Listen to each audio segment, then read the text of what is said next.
Pernahkah kalian merasa ingin tahu bagaimana terjadinya gejala alam seperti gunung meletus,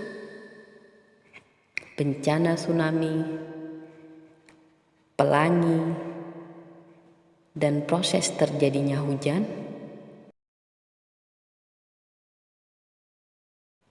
Tentu kalian juga pernah membaca sebuah tulisan yang berisi tentang perkembangan ilmu pengetahuan, misalnya perkembangan alat komunikasi, penemuan kulkas,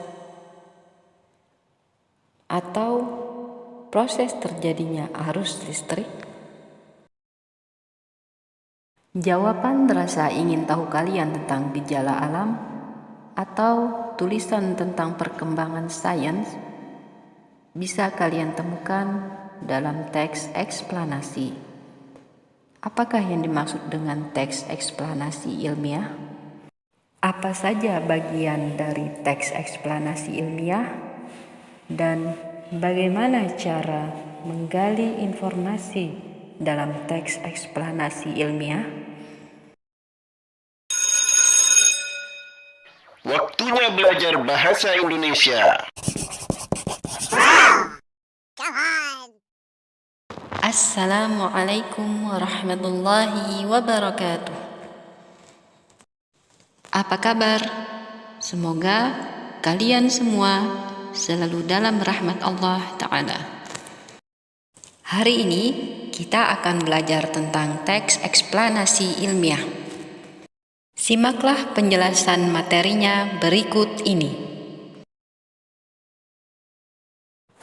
Teks eksplanasi ilmiah adalah teks yang berisi penjelasan mengenai suatu proses yang berkaitan dengan sains atau ilmu pengetahuan. Contoh teks eksplanasi ilmiah diantaranya proses terjadinya gunung meletus, perkembangan teknologi komunikasi, peristiwa terjadinya hujan, proses terjadinya pelangi, dan sebagainya. Untuk lebih memahami teks eksplanasi ilmiah, kita juga perlu mengetahui ciri-ciri dari teks eksplanasi ilmiah.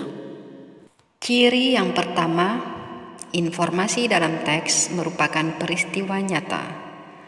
2. Informasi dalam teks didukung dengan adanya fakta-fakta. Yang ketiga, adanya unsur ilmu pengetahuan alam atau sains. Dan yang keempat, bersifat informatif, tidak mempengaruhi pembaca. Apakah fungsi teks eksplanasi ilmiah? Fungsi teks eksplanasi ilmiah adalah untuk memberikan penjelasan kepada pembaca mengenai proses terjadinya sesuatu yang disusun menurut prinsip sebab akibat. Selanjutnya, mari kita cari tahu bagian-bagian dari teks eksplanasi ilmiah. Bagian-bagian teks eksplanasi ilmiah adalah sebagai berikut. Pertama, bagian pembuka berisi pernyataan umum. Kedua, bagian isi berisi deretan penjelas. Dan yang ketiga adalah bagian penutup berisi kesimpulan. Untuk lebih memahami bagian-bagian dari teks eksplanasi ilmiah, perhatikan teks berikut ini. Ini adalah contoh teks eksplanasi ilmiah yang berjudul Gunung Meletus.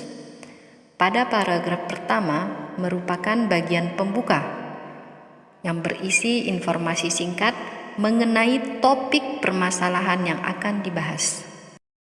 Berikutnya adalah bagian isi berupa deretan penjelas mengenai urutan proses peristiwa dengan menggunakan prinsip sebab akibat. Deretan penjelas ini menerangkan atau menjelaskan bagian pembuka secara lebih rinci. Paragraf terakhir adalah bagian penutup yang berisi kesimpulan atau pendapat singkat penulis. Untuk menggali informasi yang dijelaskan dalam teks eksplanasi, kamu perlu memahami inti informasi yang disampaikan dalam teks. Inti informasi dapat dipahami dengan beberapa cara, di antaranya: pertama, membaca atau mendengarkan teks dengan saksama; kedua, menentukan topik yang dibicarakan dalam teks; ketiga, menentukan ide pokok dalam tiap-tiap paragraf; dan yang keempat, menjawab pertanyaan yang disajikan. Hal penting yang harus kalian ketahui saat membaca teks eksplanasi ilmiah adalah tentang topik permasalahan yang diangkat. Topik permasalahan dalam teks eksplanasi ilmiah dapat diketahui dari judul teks eksplanasi ilmiah. Jika tidak terdapat judul teks, maka kalian bisa mencari topiknya pada paragraf pertama, yaitu di bagian pembuka. Pertama-tama, kalian cari terlebih dahulu pokok pikiran paragraf pembuka. Jika kalian sudah menemukan pokok pikirannya, maka kalian dengan mudah dapat menentukan topik permasalahannya. Topik permasalahan juga dapat ditemukan dengan menggunakan kata kunci, yaitu kata kunci yang sering diulang di dalam paragraf pertama atau bagian pembuka teks eksplanasi ilmiah. Perhatikan teks berikut ini. Terlebih dahulu kita tentukan pokok pikirannya. Pokok pikiran teks tersebut terletak di awal kalimat.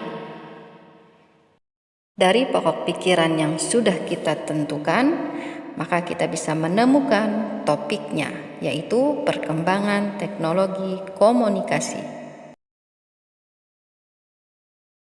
Setelah kalian memahami materi, mari kita berlatih menentukan topik teks eksplanasi ilmiah. Kerjakanlah latihan soal di Google Form dengan memasukkan kata sandi. Wassalamualaikum warahmatullahi wabarakatuh.